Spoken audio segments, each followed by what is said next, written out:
Under the warm glow of my workshop lamp, a new project began to take shape, a breathtaking, glossy space castle model that would combine the majesty of medieval architecture with the futuristic beauty of cosmic exploration. I could already picture it in my mind, a structure with soaring towers like silver spears, shimmering walls that reflected the light like a galaxy trapped in glass, and intricate details that told stories of both ancient royalty and starfaring civilizations. This wasn't going to be just a model, it was going to be a handcrafted masterpiece. I started by sketching the blueprints on thick, smooth paper, letting my imagination roam freely.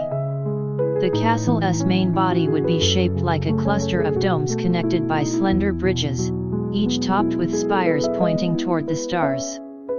Around them, I planned orbital balconies, tiny platforms with railings of golden filigree, designed as if noble space dwellers could walk out and gaze at the endless universe.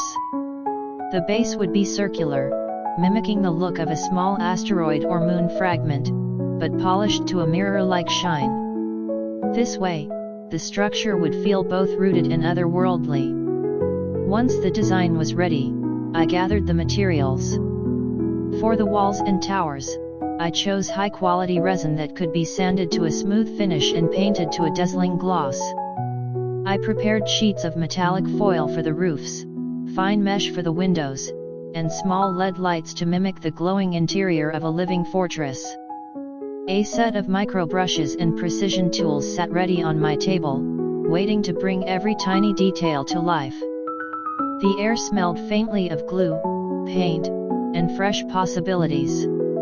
Construction began with the foundation. I shaped the base from a thick disc of resin, carving subtle craters and ridges to give it a natural, moon-like texture.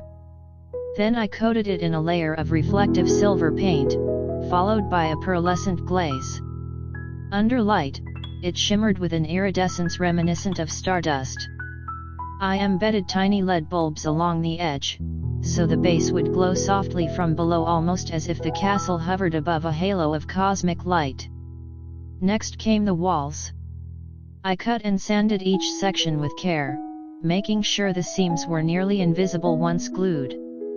The first coat of paint was a deep midnight blue, representing the depth of space itself. Over that, I applied a glossy lacquer that gave the surface a mirror-like sheen. As I worked, I found myself pausing just to admire how the light danced across the panels, shifting from deep indigo to silver depending on the angle. The towers were perhaps the most enjoyable part. I crafted them from slender resin cylinders, adding layers of thin, metallic rings for structural flair.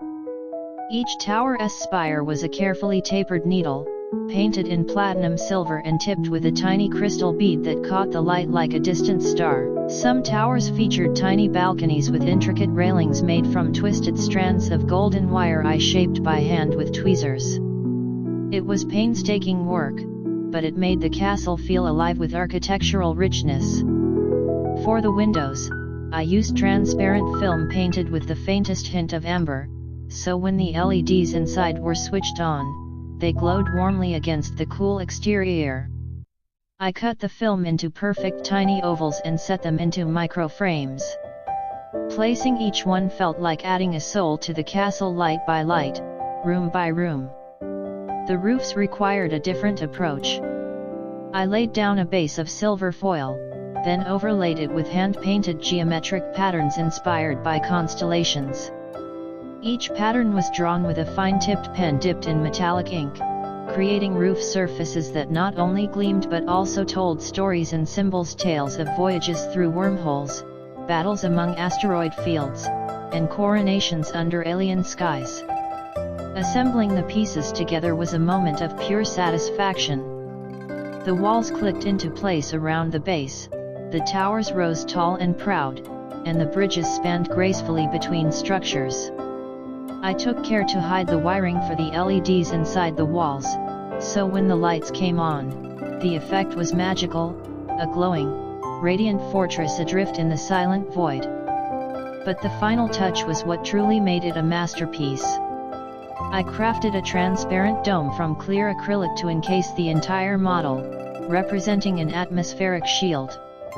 I airbrushed the outer surface with a faint mist of shimmering blue, so it looked like a protective energy field pulsing gently around the castle. When I placed the dome over the model and turned on the lights, the whole scene transformed into something truly ethereal, a space castle worthy of any science fantasy epic. The finished piece stood about 30 centimeters tall, yet it felt vast, as if the tiny structure contained entire worlds within it. Every polished surface caught the light, every delicate detail whispered of distant civilizations, and the glowing windows seemed to invite the viewer inside to explore its wonders.